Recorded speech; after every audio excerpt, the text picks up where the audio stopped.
Hi, Hi, how are you? I'm doing good. I'm Trevor, and this is Edie Carey. We're here on Country Pocket today. The album you just put out is called The Veil. Um, so it might not be by choice, it might not be the most positive development, but The Veil, the title track, is very much a song about moving forward. Mm-hmm. Um, have you ever wanted to go back? I know you seem to have that tugging on your heartstrings in the song. Yeah, I mean, I think probably there have been many times in my life when I've wanted to go back, but at the same time, in fact, I just had a birthday a couple days ago, and friends of mine and I were discussing it, and I said the only way I'd want to go back to my 20s is if I had the knowledge and experience that I have in my 40s. So, yes, in theory, it would be cool to go back, but only if I was armed with the life experience that I have now, because there's a lot of stuff that I don't really want to go through again. So I think in the Veil, that song was inspired by a car accident that my kids and I had in 2019. Just about a mile from our house, somebody hit our car and flipped us upside down, and my 3-year-old and my 7-year-old were in the car, and it was so scary. And I think it was the most scary because I'd been touring for years, by myself across the country, and nothing like that had ever happened out on like massive highways in the middle of nowhere. And yet here I was in the little bubble of the world that I know on the way to the gym with my kids 2 days after Christmas. And so the longing to go back was to go back to where I had that sense of, or perhaps false sense of security we all kind of need to have when we're living our everyday lives. So that's sort of where the song came from, and it kind of spilled out from there. But I don't know who doesn't feel wistful sometimes, right? Mm-hmm. And they do say most car accidents happen within a mile of the home. Even for folks like you, that turns out to be true.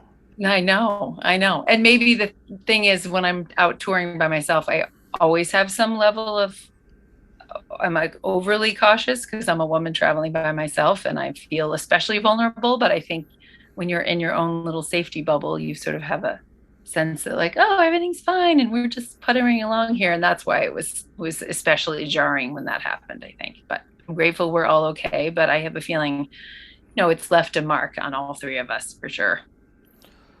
Yeah, I was once in the passenger seat sitting at a red light, and someone did not realize there was a red light.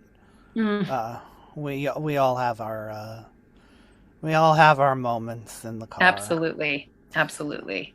How do you best move forward, even if it is bittersweet at best? Um, I think I think anytime you have something really hard happen, I think the one piece of wisdom that I've gleaned from it that I think we all do as we get older is that you realize that it makes you sort of galvanized and stronger from it, and that you are that much more able to be um, you know, capable of moving through difficult things because you know that you have, and that you reemerge each time. And so the moving forward, even if you have some scars, you also really have kind of this layer of understanding and protection around you just from knowing that ultimately, hopefully, you are going to be okay no matter what. I think that helps you move forward in a way.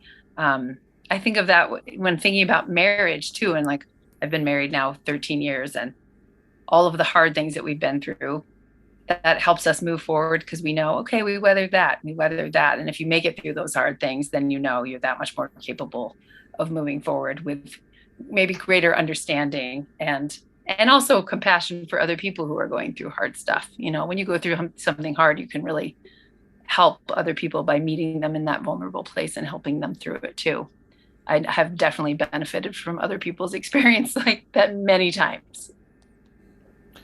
You also tie your song, largely about a car accident, to the world at large. The Mm-hmm. veil has sort of been lifted on society. Yeah. We've had divisions, but now the divisions are inflamed, public, Mm. angry, violent. Are you agreeing with what you said in the song, We Can't Go Back? Yeah, it's interesting because I wrote that song in January of 2020, not long after my car accident, but of course, 2 months before COVID started. And I was doing a lot of online concerts that spring, like so many artists who couldn't tour.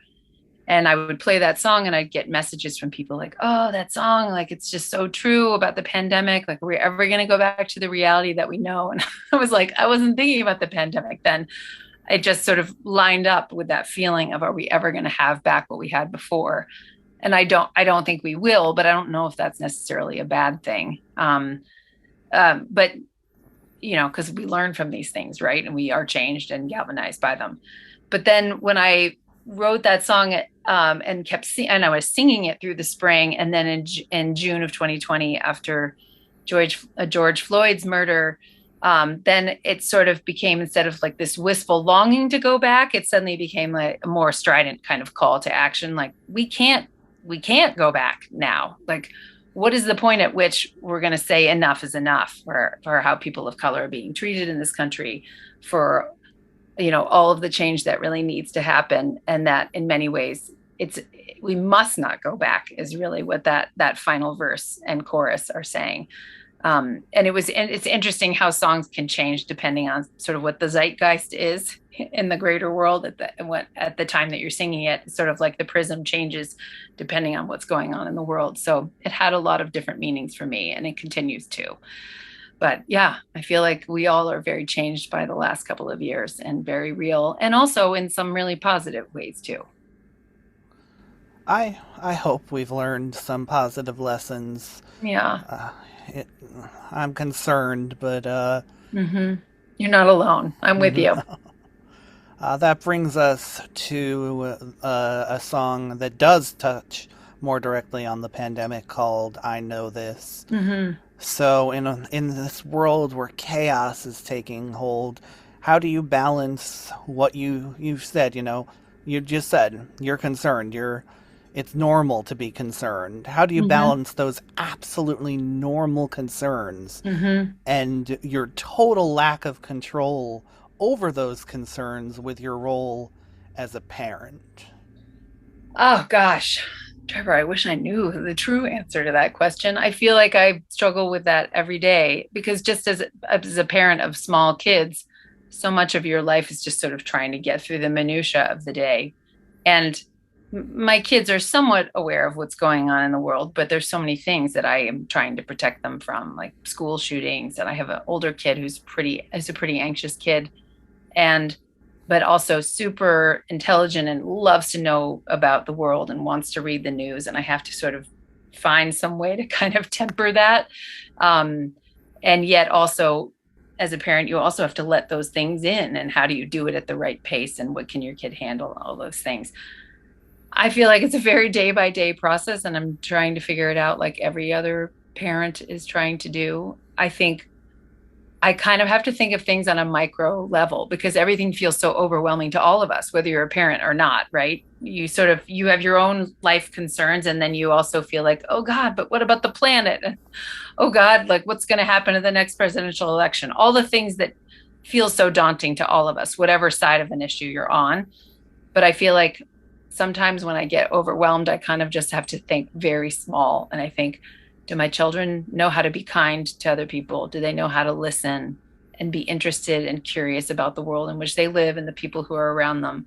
And if I can instill those very basic skills, hopefully those will then try to translate, or eventually translate into making good and decent human beings who care about others and being good citizens.